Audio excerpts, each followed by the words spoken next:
When you picture Maine, what comes to mind? Lighthouses, lobster rolls, rocky coastlines that look like a postcard. But here's the thing nobody tells you. Behind that picture-perfect image is one of the most challenging places to actually live in America. Why?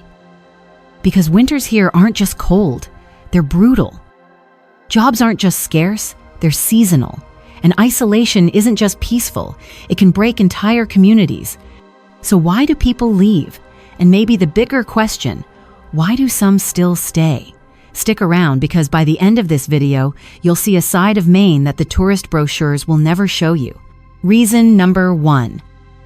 Brutal winters. Short summers. Maine looks magical in the summer.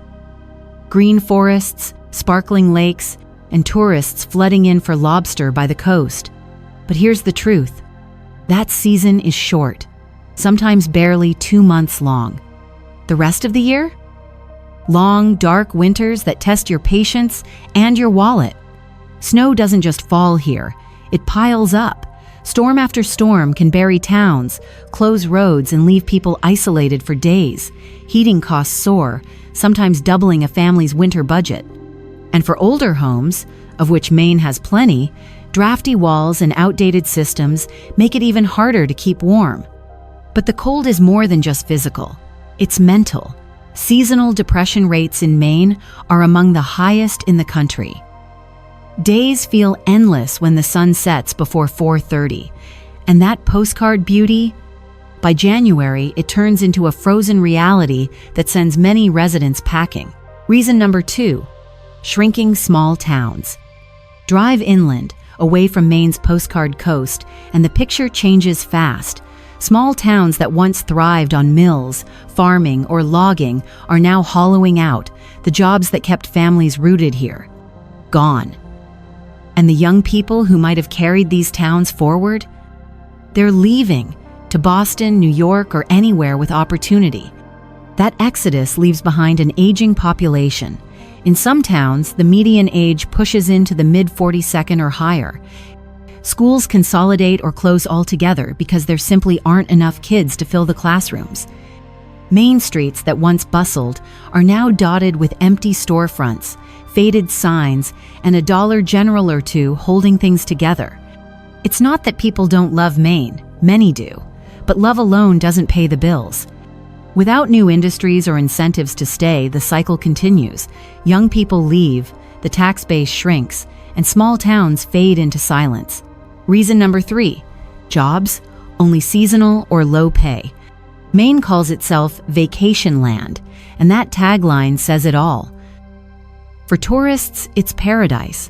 Lobster rolls on the coast, cabins in the woods, ski trips in the winter. But for the people who live here year-round, the economy can feel like a trap.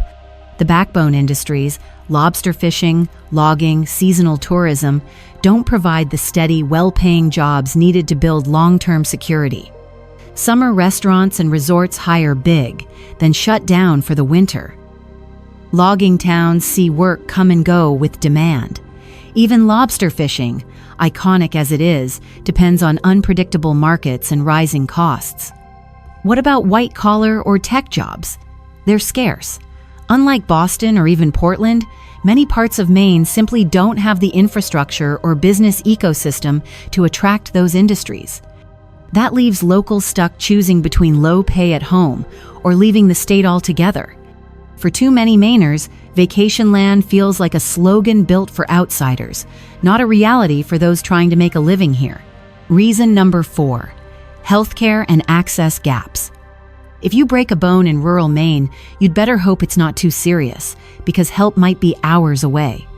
Over the last decade, rural hospitals across the state have been shutting their doors. What's left behind are miles of empty roads between patients and the care they desperately need. A simple specialist appointment can mean driving half a day, or even leaving the state entirely. For younger people, it's an inconvenience. But for the elderly, who make up a growing share of Maine's population, it can be devastating. Ambulances take longer to arrive. Emergency rooms overflow in the few facilities still open, and while Portland and Bangor may offer more, entire swaths of northern and eastern Maine remain healthcare deserts. For many families, this gap isn't just about comfort, it's about survival. And when staying healthy requires a road trip, it's no wonder some choose to pack up and leave the state for good. Reason number 5. Isolation is real. Maine may look small on the map, but living here feels massive. Towns are spread miles apart, and those miles aren't easy ones. Cracked roads, long winters, and limited public transit make even basic errands feel like expeditions. It's not just the geography, it's the silence. Many rural communities are down to only a few hundred people, sometimes fewer.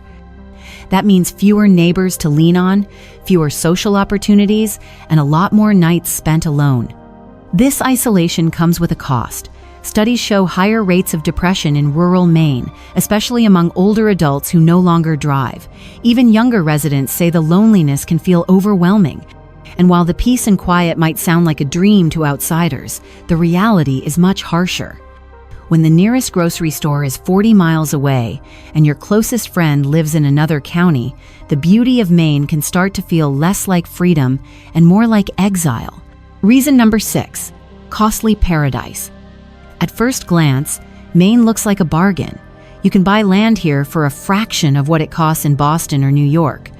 Old farmhouses, woodland cabins, even ocean view properties sometimes sell for prices that seem too good to be true. And in many ways they are. Because the real cost of living in Maine doesn't show up in the listing price. Heating an old drafty house through long, brutal winters can eat thousands of dollars each year. Property taxes are some of the highest in the country, hitting both retirees and young families hard. Groceries, fuel, and basic goods cost more too, especially in rural areas where shipping and limited supply drive up prices. So while the dream of owning land in Maine might lure people in, the reality forces many to reconsider.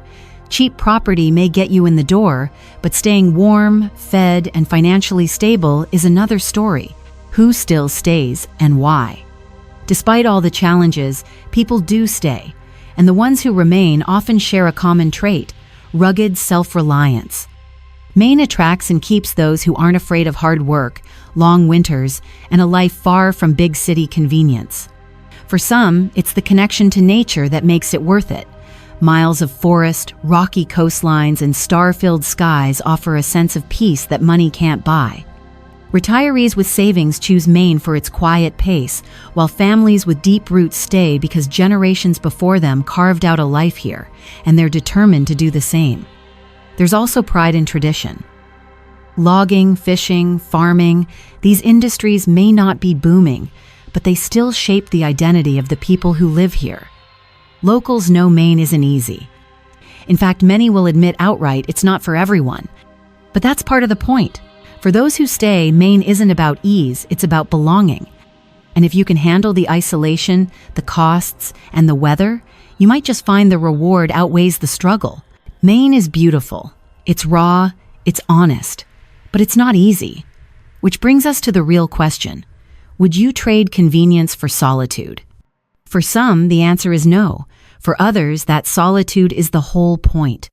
And if you found this video eye-opening, stay tuned, because next, we're heading to another overlooked state with struggles just as surprising as Maine's: wine. Make sure to hit subscribe so you don't miss it, and let us know in the comments, could you live here?